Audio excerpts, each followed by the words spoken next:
Hi viewers, welcome to our channel. Roja garu and hyper ఆది గారు వీళ్ళిద్దరూ కూడా డిఫరెంట్ శిబిరాల్లో ఉండడం మనం చూసాం. ఎలక్షన్స్ టైంలో రోజా గారు వైసీపీ పార్టీ నుండి అండ్ హైపర్ ఆది గారు మన జనసేన పార్టీ నుండి ప్రచారం చేశారు. అయితే కాకపోతే వీళ్ళిద్దరికి జబర్దస్త్ లో పరిచయం అండ్ జడ్జిగా అండ్ కంటెస్టెంట్ గా ఉన్నారు. ఇప్పుడు ఎలక్షన్స్ అయిన తర్వాత ఫస్ట్ టైం హైపర్ ఆది గారు రోజా గారి పైన స్పందించారంట, సంచలన వ్యాఖ్యలు చేశారని చెప్పేసి వార్తలు రావడం చూస్తున్నాం. మరి ఆయన ఏ విధంగా మాట్లాడారు రోజా గారు, ఈ విషయం మీద డిస్కస్ చేయడానికి ప్రజెంట్ మనతో పాటు జయదేవ్ గారు సీనియర్ జర్నలిస్ట్ వారితో ఒకసారి మాట్లాడదాం. నమస్కారం సార్. సార్, ఎలక్షన్స్ ప్రచారంలో రోజా గారి పైన హైపర్ ఆది గారు కామెంట్స్ చేస్తారు, విమర్శలు చేస్తారు. అది ప్రచారంలో భాగంగా చేసేసారు, అయిపోయింది సార్. ఇప్పుడు ఎలక్షన్స్ అయిపోయిన తర్వాత ఫస్ట్ టైం ఆయన రోజా గారి పట్ల రియాక్ట్ అయ్యారని చెప్పేసి కొన్ని సోషల్ మీడియాలో ప్రచారం జరుగుతుంది సార్. మరి ఆయన ఎటువంటి వ్యాఖ్యలు చేశారు, మీరేం చెప్తారు సార్ దానికి? రోజా గారు అన్న నాగబాబు గారన్న జబర్దస్త్ నుంచి ఎవరు బయటకు వచ్చేసినా అందులో కంటిన్యూ అయినా వాళ్ళకి ఖచ్చితంగా గౌరవం ఉంటుంది. ఒకటి అది గురుభావం అవ్వచ్చు, లేదా సీనియర్ నటులుగా జడ్జి చేసే వ్యక్తులుగా, ఎంతకైనా మరి సీనియర్ యాక్టర్స్ ఇద్దరు కూడా, నాగబాబు గారు కానీ రోజా గారు కానీ, వీళ్ళు నాకు తెలిసి వీళ్ళు చెడ్డీ కూడా వేసుకొని ఉంటారు. అంటే తప్పుగా అనుకోవద్దు, అంటే వీళ్ళకి చైల్డ్హుడ్ లో ఉన్నప్పుడే వాళ్ళు పెద్ద పెద్ద స్టార్లు కదా.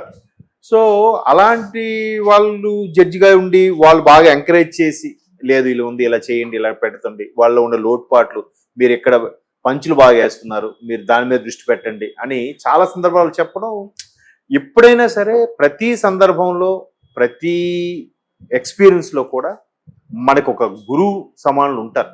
కాకపోతే మనం గురువుగా యాక్సెప్ట్ చేస్తామా లేదా అనేది మన బట్టి ఉంటుంది. మీకైనా నాకైనా ఒక కొత్త విషయం మనం ఒకటి నుంచి నేర్చుకున్నామంటే అది ఖచ్చితంగా మన గురువుతో సమానం. వాడు వయసులో చిన్న పెద్ద అని కూడా చూడద్దు.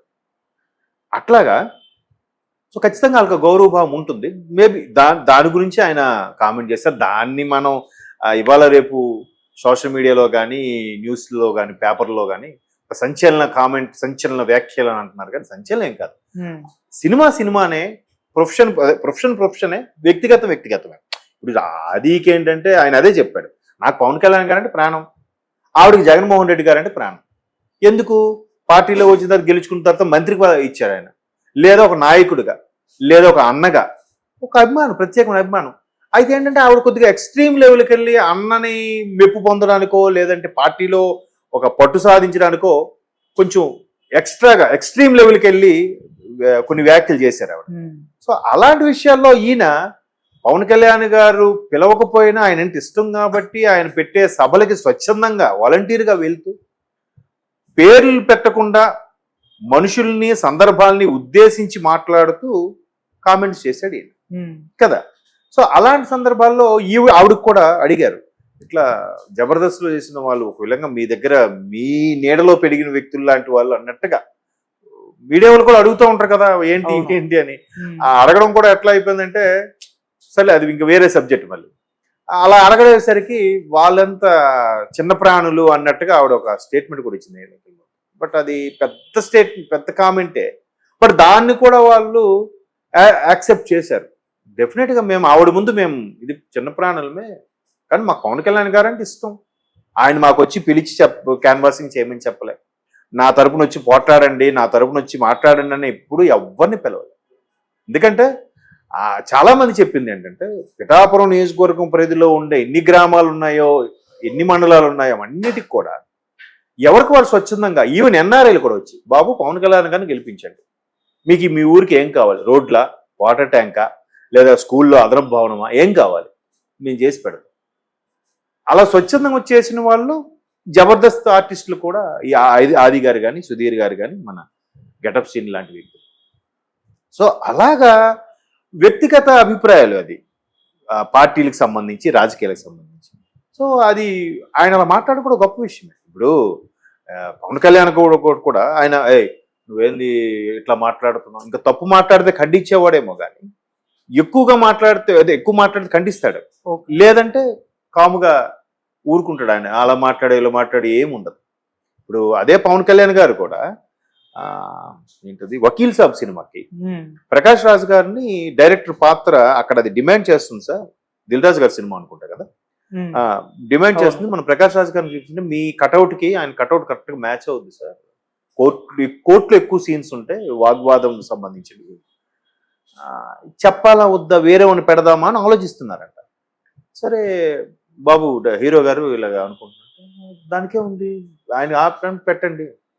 వీళ్ళేమనుకుంటున్నారు, ప్రకాష్ రాజ్ లాంటి వ్యక్తి పవన్ కళ్యాణ్ మీద కానీ ఎన్డీఏ గవర్నమెంట్ మీద కానీ ప్రధాని నరేంద్ర మోడీ మీద కూడా విమర్శించిన సందర్భాలు ఉన్నాయి ప్రకాష్ రాజ్ గారు. ఎందుకంటే బెంగళూరులో ఒక సీనియర్ జర్నలిస్ట్ను ఆ ఇంటికి వెళ్ళి మరీ చంపి ఓచుకోత కోస్తే అప్పుడు కూడా ఏం స్పందించలేదు అనే ఉద్దేశంలో ఆయన బాగా ఫైర్ అయ్యాడు. ఆ తర్వాత పవన్ కళ్యాణ్ కూడా ఏం మాట్లాడలేదు, ఇన్ని అంటాడు కానీ ఆయన ఏం చెప్పట్లేదు, ప్రశ్నించే తత్వం ఉందని చెప్తాడు కానీ ఆయన ఏం మాట్లాడలేదు అని కూడా ఆయన విమర్శించాడు ఓపెన్ గా. సో ఒక విధంగా కోల్డ్ వార్ నడిచింది ప్రకాష్ రాజ్ కిన్ను పవన్ ఫ్యాన్స్ కి.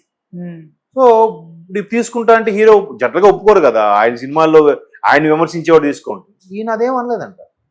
దాన్ని నాకెందుకు అడుగుతున్నారా, మీరు ఏది కరెక్ట్ అనుకుంటే పెడతారు కదా అంతే. అసలు ప్రకాష్ రాజ్ కూడా షాక్ అయిపోయాడంట ఆయన. అరే నేను విమర్శ చేశాను కదా, ఒక సందర్భంలో కనీసం కూర్చున్నప్పుడైనా ఏంటంటే అలా కామెంట్ చేశారని అడుగుతాడేమో, అసలు ఆ సందర్భమే ఎత్తలేదంట ఆయన.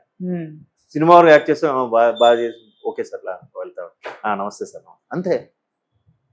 అట్లా ఎంతమంది ఉండగలరు? That is Pawan Kalyan.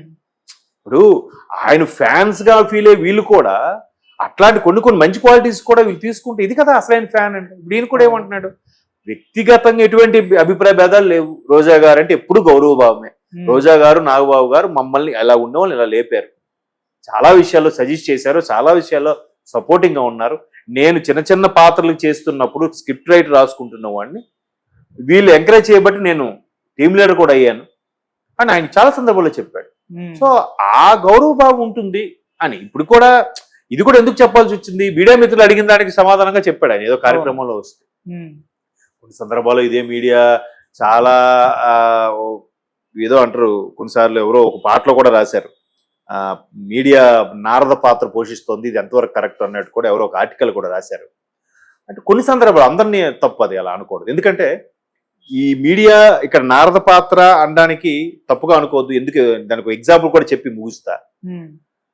ఇదే రోజా గారు తమిళనాడులో అందరు యాక్టర్స్ తో చేశారు కానీ కమల్ హాసన్ తో చేయలేదు. సో అక్కడ తమిళనాడు మీడియా మిత్రుడు ఒకడు, మేడం మీరు ఎందుకు అందరితో చేశారు కమల్ హాసన్ గారితో అంటే, ఎప్పుడు అవకాశం రాలేదండి, వస్తే ఎందుకు చేయను అని చెప్పి అంటే అది ఇంకా అలా దుమారులేకి ఏమన్నారు, మీరు కమల్ హాసన్తో చేశారు ఎందుకు చేయలేదు కావాలని అంటే, అలా ఏం లేదండి, అలా అయితే పెద్ద హీరోలతో చేస్తే మీరు డామినేట్ అయిపోతారు చేయరా అని అడిగాడంట. అదేం లేదు, అలాగైతే చిరంజీవి గారితో చేశాను, రజనీకాంత్ గారితో చేశాను, పెద్ద పెద్ద స్టార్లతో చేశాను కదా, అలా ఎందుకు అనుకుంటారు మీరు అని.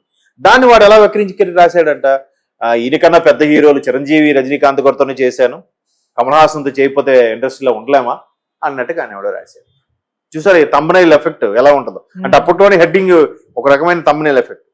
ఇంకా అది కమల్ హాసన్ గారికి రోజా గారికి కోల్డ్ వార్ నడిచింది. ఫ్యాన్స్ అయితే కొట్టేద్దాం అనుకుంటే రెడీ అయ్యారంట రోజా గారిని చెన్నైలో.